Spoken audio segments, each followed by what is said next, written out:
Hello friends, मैं पंकज आपके अपने YouTube चैनल नॉलेज हब में आप सभी का स्वागत करता हूं।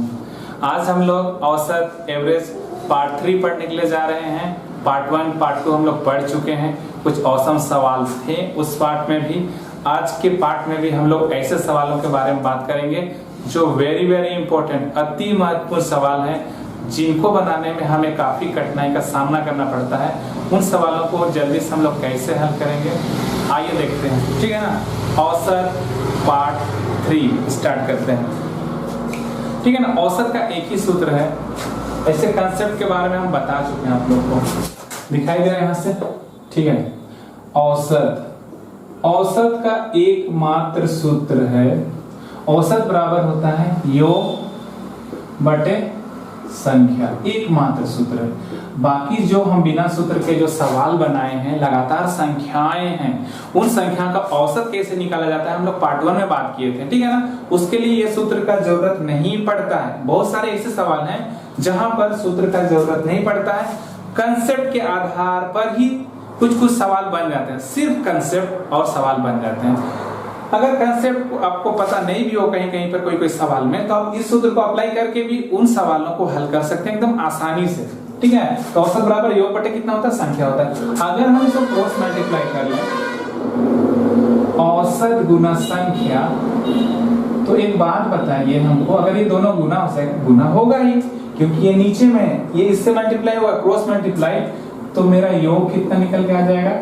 औसत गुना संख्या। तो हम ना मौखिक योग जब निकालना रहेगा तो हम सूत्र अप्लाई नहीं करेंगे, सीधे हम औसत और संख्या क्या कर लेंगे, गुना कर देंगे तो योग निकल जाएगा। बार बार कितना सूत्र लिखते रहिएगा। ठीक है ना। औसत और संख्या मल्टीप्लाई होगा तो क्या निकल के आ जाएगा? योग निकल के आ जाएगा।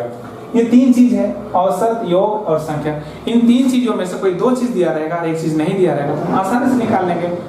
अरे दो चीज का वैल्यू पुट कर लेंगे तो तीसरा चीज ऑटोमेटिक निकल जाएगा। ठीक है ना।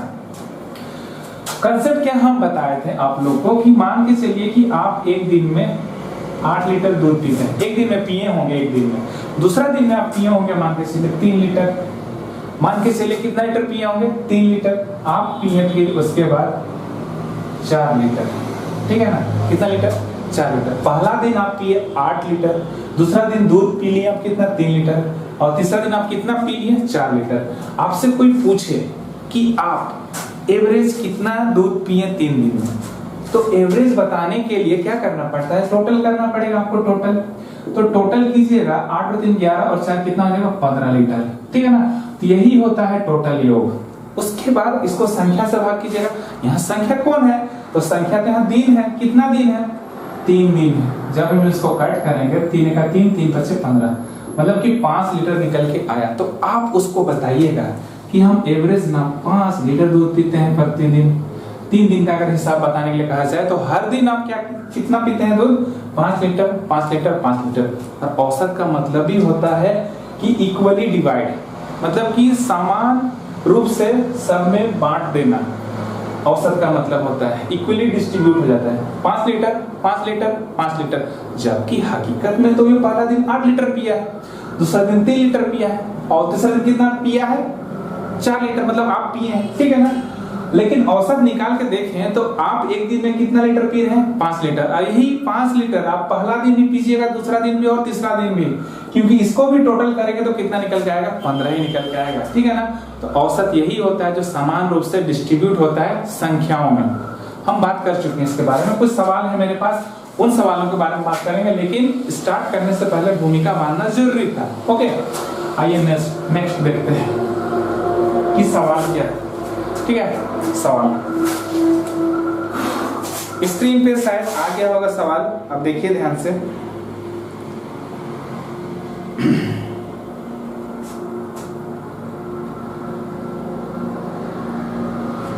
पहला सवाल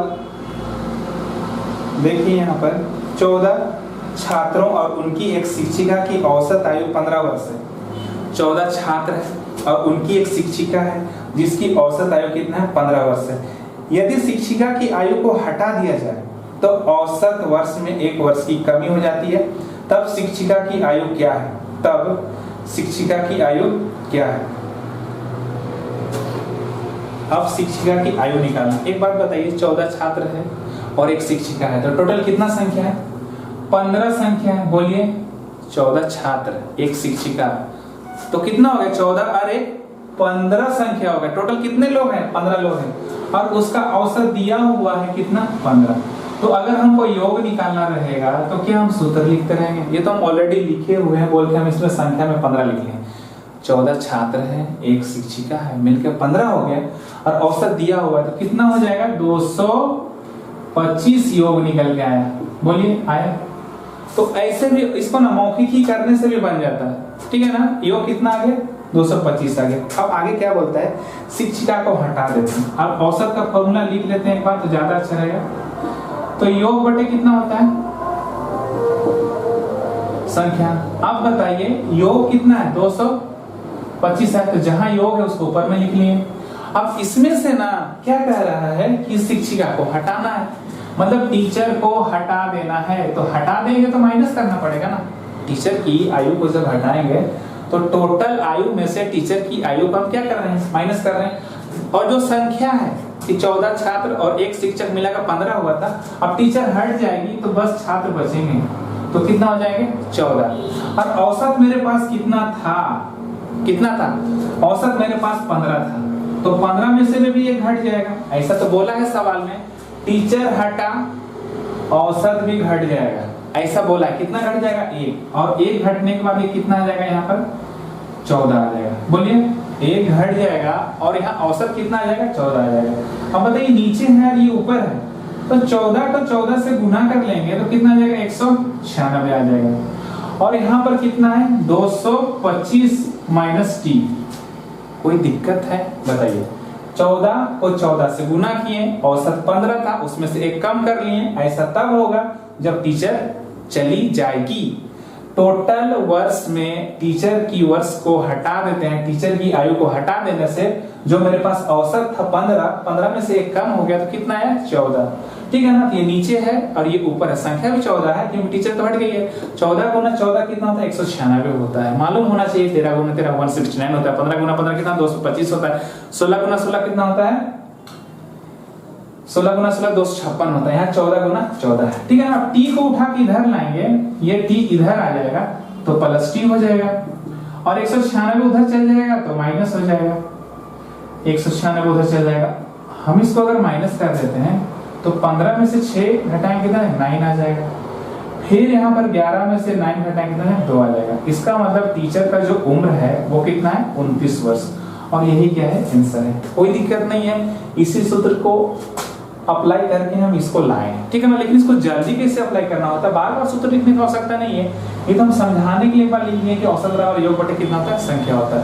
और योग की जगह हम 225 लिखे, लेकिन उसमें टीचर का वर्ष को माइनस कर लिए और संख्या भी एक घट गया क्योंकि टीचर हट रही है बोल के संख्या में भी 15 में से कम कर दिए तो कितना है? 14 है। औसत भी एक कम हो रहा है, तो औसत भी उतना ही है। कितना है? 15 में से एक घटा दिए 14 है। ठीक है ना। समझ गए होंगे लगता है। नेक्स्ट सवाल को देखिए आप ध्यान से। ये सूत्र को रहने देते हैं, इसका यूज होगा, ठीक है ना। लेकिन आप लोग इतना प्रैक्टिस कर लीजिए कि ये सूत्र लिखने का नौबत ना आवे। यहाँ पर देखिए ध्यान से क्या बोल रहा है। एक विद्यालय के 10 अध्यापकों की एक कक्षा के सेवानिवृत्त होने पर 25 वर्ष का एक नया अध्यापक उसके स्थान पर आ जाता है। 25 वर्ष का नया अध्यापक आ जाता है, ठीक है ना। 25 वर्ष का नया अध्यापक आ जाता है। परिणाम स्वरूप उन अध्यापकों की औसत आयु 3 वर्ष कम हो जाती है। तो पूछ रहा है उस सेवानिवृत्त हुए अध्यापक की आयु कितने वर्ष की? अच्छा बताइए, कुल औसत दिया हुआ है? औसत दिया हुआ है? नहीं दिया हुआ है। औसत नहीं दिया हुआ है, लेकिन कितना है टोटल? 10 अध्यापक। 10 का कुल औसत नहीं दिया हुआ था। 10 का कुल औसत मतलब 10 कितने लोग? 10 कौन है? अध्यापक हैं। तो अगर हमको योग निकालना पड़े तो अभी हम बताएं कि औसत x है और संख्या मेरे पास कितना है? 10 है। तो औसत और संख्या गुना होगा तो कितना हो जाएगा? 10x होगा। बोलिए औसत कैसे निकालते हैं? औसत बराबर योग बटे संख्या। लेकिन अगर संख्या निकालना पड़े तो कैसे करेंगे? औसत नीचे चला जाएगा। लेकिन अगर योग निकालना पड़े तो क्या करना पड़ेगा? औसत और संख्या गुना कर लेंगे। यहाँ औसत दिया हुआ नहीं था, औसत को हम x मान लिए हैं और मेरे पास संख्या कितना है? 10 है। तो संख्या और औसत गुना हो गया, संख्या और औसत गुना होने से क्या आता है, टोटल आता है। आ गया। हम औसत का सूत्र को यहाँ लिखते हैं, फिर से क्या होता है, योग बटे कितना आ जाएगा, संख्या। अब यहीं से खेल करेंगे अभी। अब बताइए योग मेरा कितना है, 10x है। अब इसमें से एक नया टीचर को शामिल करना है, उस नया टीचर का उम्र कितना है या वजन कितना है, उम्र के बारे में 25 वर्ष है, ठीक है। और का नया एक टीचर सेवानिवृत्त मतलब रिटायर हो जाता है। अब वो टीचर हमको पता नहीं, इसलिए -t कर दी। लेकिन एक टीचर आया है और एक टीचर चला गया है, तो संख्या जो है कितना है, टोटल संख्या कितना, 10, वो 10 के 10 ही रहेगा। क्यों? क्योंकि एक आया है और एक गया है, तो संख्या में कोई फर्क नहीं पड़ेगा। लेकिन हाँ, औसत मेरे पास x था, तभी 14 था, अभी कितना है, x है। औसत में फर्क पड़ा है, औसत कितना कम हो गया, 3 कम हो गया है। यहाँ पर कितना लिखेंगे, -3 लिखेंगे, ठीक है ना। अब बताइए, तभी हम 14 गुना 14 किए थे, अभी 10 गुना x -3 करेंगे कि नहीं करेंगे, बताइए। 10 गुना x 10 × 30 और यहाँ कितना आ जाएगा, 10x + 25 - t, बोलिए। और 10x और 10x क्या हो जाएगा, कट जाएगा। उसी प्रकार से तभी हम -t को उठा के इधर लाए थे, अभी -t को उठा के इधर लाएंगे और -30 को उठा के उधर ले जाएंगे, तो क्या बदल जाएगा, प्लस में। तो 30 और 25 जोड़ेंगे तो कितना आ जाएगा, 55। कितना आ जाएगा, 55, ठीक है ना। ऑप्शन नंबर 3 में आप देख सकते हैं, तो 55 इसका क्या है, आंसर है। हम कुछ नहीं किए, बस इस सूत्र का अप्लाई किए और बन गया। बस टोटल निकालने के लिए हमेशा याद रखना है कि औसत और संख्या को गुना करना है, जो कि हम किए यहाँ पर। उसके बाद फिर से हम फॉर्मूला लिखें, योग की जगह हम इसको लिखें, जिसको जाना था उसको माइनस कर लिया, जिसको आना था उसको प्लस कर लिया। और संख्या में कोई परिवर्तन अभी हुआ नहीं है, तभी परिवर्तन हुआ था पहला वाला सवाल में। क्रॉस मल्टीप्लाई किए तो 10x - 30 आया। अरे 10 गुना x 10x होता है, 10 × 30, ये सब कोई बोलना पड़ेगा क्या, 10x + 25, फिर 10x कट जाएगा। अरे आप उसको उठा के इधर लाएंगे तो माइनस होगा ना जी, माइनस होगा तो कट जाएगा, खत्म हो जाएगा। -30 को उठा के उधर लेंगे, प्लस हो गया, और -t को उठा के प्लस हो गया, तो टीचर का आयु कितना निकल गया, 55 वर्ष, ठीक है। आप इसको बार बार करके देखिए, बिल्कुल समझ में आएगा। अब नेक्स्ट सवाल को देखते हैं। अगला सवाल क्या है मेरे पास, समझ में आ रहा है ना, थोड़ा सा बस ध्यान देने की आवश्यकता है और कुछ भी नहीं है। ये सवाल से बहुत ही आसानी से बनते हैं और इतना हम लिख रहे हैं फॉर्मूला, आप अगर निपुण हो जाइएगा इसमें तो फॉर्मूला लिखने की आवश्यकता बिल्कुल भी नहीं है। अब यहाँ 10 संख्याओं का औसत दिया हुआ है, तो योग निकाल लीजिए। अभी हम बताएं कि 10 संख्या है, संख्या 10 है और औसत कितना है, 15 है, तो बताइए कितना हो जाएगा, 150। कितना हो जाएगा, 150 हो जाएगा, ठीक है ना। बाद में पता लगता है कि औसत पर क्लिक करते समय एक संख्या 36 को गलती से 26 लिख लिया गया था। तो हमको क्या निकालना है, सही औसत, औसत ही निकालना है कि वो सही औसत क्या है। तो एक बात बताइए, टोटल 150 है। अब इस 150 में गलतियां हुई हैं, तो क्या गलतियां हुई हैं कि 36 को गलती से 26 लिख लिया था, मतलब कि लिखना था 36, ठीक है ना, 36। जो गलती है वो कौन है, 26, तो 26 को हम बाहर करेंगे, मिस्टेक हुआ 26, तो जो मिस्टेक हुआ है उसको बाहर करेंगे, तो बाहर करने के लिए क्या लगाना पड़ेगा, माइनस, और जो सही है उसको जोड़ेंगे इसमें। तो कितना सही है, 36 सही होना चाहिए था, इसमें हम 36 को जोड़े, क्योंकि हमको क्या निकालना है, यहाँ पर सही औसत निकालना है। एक बात बताइए, ऐसा किए तो ये तो योग हो गया, और संख्या मेरे पास कितना है, संख्या में तो कोई परिवर्तन नहीं है, 10 से संख्या। क्यों? क्योंकि एक संख्या अगर हट रहा है गलती वाला, सही वाला तो जोड़ रहे हैं, तो संख्या थोड़ी घट रहा है या बढ़ रहा है। तो इसको अगर हल करेंगे तो आप देखिए यहाँ पर 10 आ रहा है, 150 और 10 कितना आ जाएगा, 160, और नीचे कितना है, 10, ये 0 0 कट जाएगा, कितना आ जाएगा, 16। इसका मतलब सही औसत कितना होना चाहिए, 16, जबकि गलती से औसत कितना आ गया था मेरा, 15। आए बात समझ में, कुछ भी नहीं है, जो गलती था उसको हटा दिए और जो सही था उसको जोड़ दिए, इसी फॉर्मूला से। देखिए नेक्स्ट सवाल को देखिए। अगला सवाल क्या है मेरे पास, अगला सवाल क्या है, अब इसको देखिए। 40 छात्रों के औसत अंक 72 है। अब बताइए योग निकालना रहेगा, तो औसत कितना है, औसत मेरे पास कितना है, औसत 72 है और संख्या कितना है, 40 है, तो कितना हो जाएगा, 4 दूनी 8, 4 सते 28, ठीक है ना। तो कितना आ गया मेरे पास 2880 आ गया योग। लेकिन अगर हमको सही औसत निकालना है, सही औसत, तो सही औसत कैसे निकालेंगे? टोटल मेरे पास कितना है योग 2880 है, लेकिन इसमें गलती हुई है। क्या गलती हुई है कि 64, 62 और 84 गलती से कितना लिखा गया है? तो जो गलती से लिखा गया उसको हटा लो पहले। 68 गलती है, 65 गलती है, 73 गलती है। तो इसकी जगह में क्या होना चाहिए था?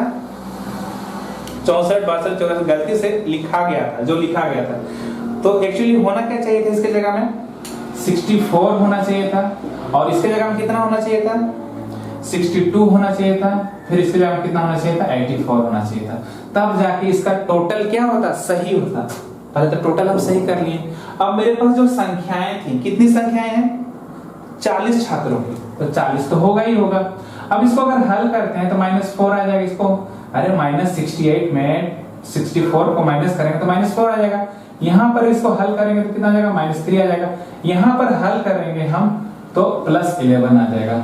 तो -4 और -3 -7 होता है, और +11 इसको अगर हल करेंगे तो कितना आ जाएगा? 4 आ जाएगा, +4 आ जाएगा। तो इसका मतलब हुआ कि 2880 और प्लस कितना 4। तो हम यहीं पर +4 कर देते हैं तो ज्यादा झंझट नहीं रहेगा। कितना आ जाएगा? 2880 में अगर 4 जोड़ देंगे तो 2884 हो जाएगा। नीचे कितना है? 40। तो 4 एका 4, 4 7 28, 4 दूनी 8, 4 एका 4, मतलब 721 ऊपर में है और नीचे में 10 है, मतलब एक 0 है। अगर यहाँ से 0 हटाते हैं तो एक संख्या के बाद क्या लगेगा? डेसिमल। और यही क्या है? आंसर। बोलिए कोई दिक्कत है? चाहे 3 अंक रहे, चाहे 3 संख्या गलती हो जाए, चाहे 2 संख्या गलती हो जाए, चाहे 1 संख्या गलती हो जाए, जो गलती है उसको हटाइए और जो सही है उसको जोड़ दीजिए, और जो संख्या है उसको नीचे लिखिए। कोई दिक्कत नहीं होने वाला, ठीक है ना। ये सवाल आप बहुत ज्यादा पूछा जाता है एग्जाम में, ठीक है। अब नेक्स्ट सवाल को देखते हैं, मिटाते हैं।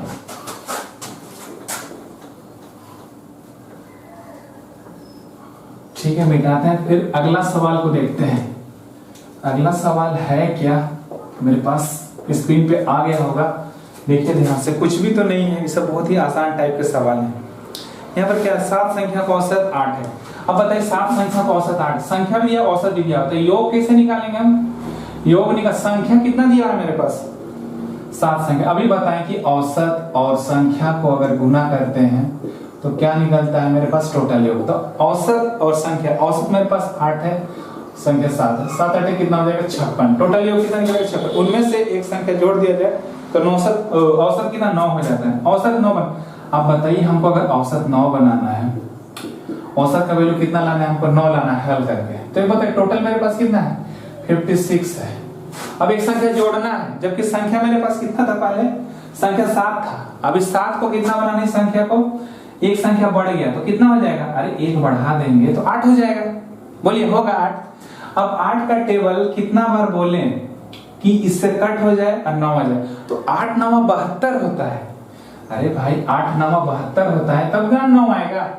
तो 56 में क्या जोड़ेंगे? 72 आएगा। कोई 6 वाला, ताकि 6 6 12 16 जोड़ेंगे तो कितना आ जाएगा यहाँ पर? 72। 8 एका 8 और 8 9 72, और मेरा कितना आ जाएगा? 9 आ जाएगा। बोलिए आया बात समझ में? संख्या 7 था, लेकिन एक संख्या जोड़ दिए, और वो संख्या किसको जोड़े? 16 को। और संख्या भी बढ़ गया, 7 से कितना हो गया? 8 हो गया। और 56 था टोटल है, टोटल में कितना बढ़ गया? 16 जोड़ने से 72 हो गया। तब 8 से काटे तो कितना आया? 8 9 72, क्योंकि हमको 9 ही लाना था। आए बात समझ में? कुछ भी नहीं था, बस अंडरस्टैंडिंग पावर को थोड़ा सा बढ़ाना है, ऐसे ही हल गया, हो गया, ठीक है ना। अब नेक्स्ट सवाल को देखते हैं। अब इसको बार बार करके देखिए, कोई दिक्कत नहीं है इस सवाल में। अगला सवाल क्या है कि 12 संख्या का औसत 9 है। 12 संख्याओं का औसत 9 है, मतलब कि 9 9 9 9 9 12 बार है। तो 2 से गुना किया जाए और उसमें 3 जोड़ा जाए, तो नए गुना करके 3 जोड़ने बोल रहा है, तो नए सेट का औसत क्या होगा? एक बात बताइए, औसत मतलब क्या होता है? औसत मतलब होता है 9 9 9 कितना बार आएगा? 12 बार आएगा। बोलिए क्यों 12 बार आएगा? क्योंकि औसत का मतलब होता है कि 9 को 12 बार समान रूप से क्या करना? बांटना है। तो एक संख्या को हमको कितना? 2 से गुना करना है 2 से गुना करना और 3 जोड़ना भी है। तो एक बात बताइए, 9 दूनी 18 और 3 कितना हो जाएगा? 21 आ गया। ठीक है, 21 आ गया और यही मेरा क्या हो जाएगा आंसर। लेकिन आपको लग रहा है कि सर आप इतना जल्दी आंसर कैसे ला सकते हैं, क्योंकि कैसे क्यों, कौन सा ट्रिक पता है। हम क्या बोलना चाह रहे हैं कि अगर आप औसत लिखते हैं, एक संख्या को आप कीजिए कितना, इसी संख्या को 2 से गुना करना है और 3 जोड़ना भी है। पता है 9 दूनी 18 और 21 आ रहा है कि नहीं आ रहा है? आप समझ रहे हैं बात को? अरे 9 को 2 से गुना करेंगे 18 आएगा, 18 में 3 जोड़ेंगे कितना आ जाएगा 21 आएगा। मतलब कि अब 9 नहीं रहा, वो 21 हो गया, 21 रहा। और ये 21 से 21 से 21 कितना बार जुड़ेगा 12 बार। और मेरे पास संख्या कितना है, मेरे पास संख्या कितना है, संख्या भी कितना है 12 है। तो एक बात बताइए 21 गुना 12 होगा नहीं? अरे 21 21 21 21 12 बार जोड़िएगा तो संख्या भी तो कितना बार 21 जोड़ेगा 12 बार, तो 12 से ही गुना कर दीजिए इसको। अरे भाई 3 जोड़ 3 3 जोड़ 3 4 बार जोड़ते हैं या 3 गुना 4 करते हैं, बात बराबर है ना। उसी प्रकार से यहाँ पर 21 गुना 21 सॉरी 21 जोड़ 21 21 जोड़ 21 कर रहे 12 बार, तो 21 गुना 12 ना करेंगे कि जोड़ते रहेंगे 21 गुना 42 ऐसे कर करके नहीं करेंगे, इसको 21 से 12 का गुना कर देंगे। तो नीचे भी 12, ये 12 संख्या को रिप्रेजेंट कर रहा है और ये 21 और 12 किसको रिप्रेजेंट कर रहा है, टोटल योग को। कि 21 कितना ठो है 12 ठो है, यहाँ पर 3 कितना ठो है 4 ठो है। 3 3 जोड़िएगा तो भी 12 आएगा और 3 गुना 4 कीजिएगा तो भी 12 आएगा, तो 12 12 कट गया और औसत मेरा कितना आ गया 21। तो इसको करना क्या है कि जो संख्या बोला है, संख्या तो हमको मालूम नहीं है, औसत हमको मालूम है कितना है 9 है। और 9 क्या होता है कि सब 12 बार है, तो पहला 9 को हम चूज कर लिए, छांट लिए और उसको डबल करके हम 3 जोड़ दिए, तो 9 दूनी 18 और 3 कितना आ गया 21। और हम इसको भी समझा दिए आपको, ठीक है ना। तो एक संख्या 21 बन गया, तो ऐसे ही 12 संख्या कितना बनेगा, तो 21 गुना 12 टोटल योग होगा। लेकिन अब संख्या मेरे पास कितना है 12 है, तो टोटल योग बटे नीचे कितना है संख्या, कट हो गया 12 12 निकल कितना है 21 है। आप इसको ऐसे बनाइए फिर ऐसे बनाइए, बात बराबर है। ठीक है, उम्मीद करते हैं कि आज का वेरी वेरी इंपॉर्टेंट जो सवाल थे मैं आप लोगों को समझा पाया हूं। और भी ऐसे सवाल हैं औसत के चैप्टर में, मैं नेक्स्ट वीडियो में आप लोगों के लिए लेके आऊंगा। और मेरे चैनल में जितने भी मैथ्स के जो पार्ट बने हुए हैं वो मिनिमम है, वे मैक्सिमम नहीं है, कम से कम है। मैं आने वाले समय में कुछ नए नए सवाल होंगे उनको भी जोड़ते जाऊंगा न्यू पार्ट में। तब तक मेरे चैनल पे बने रहिए। अगर नए हैं तो प्लीज मेरे चैनल को सब्सक्राइब कर दीजिएगा, और पुराने हैं तो मैं बार बार कहता हूं जरूर मेरे वीडियोस को उन्हें फॉरवर्ड करें जो प्रतियोगिता परीक्षा की तैयारी कर रहे हैं। ओके, तब तक अपना ख्याल रखिए, खुश रहिए, मुस्कुराते रहिए और बाकी को भी खुश रखिए, हंसाते रहिए। बाय।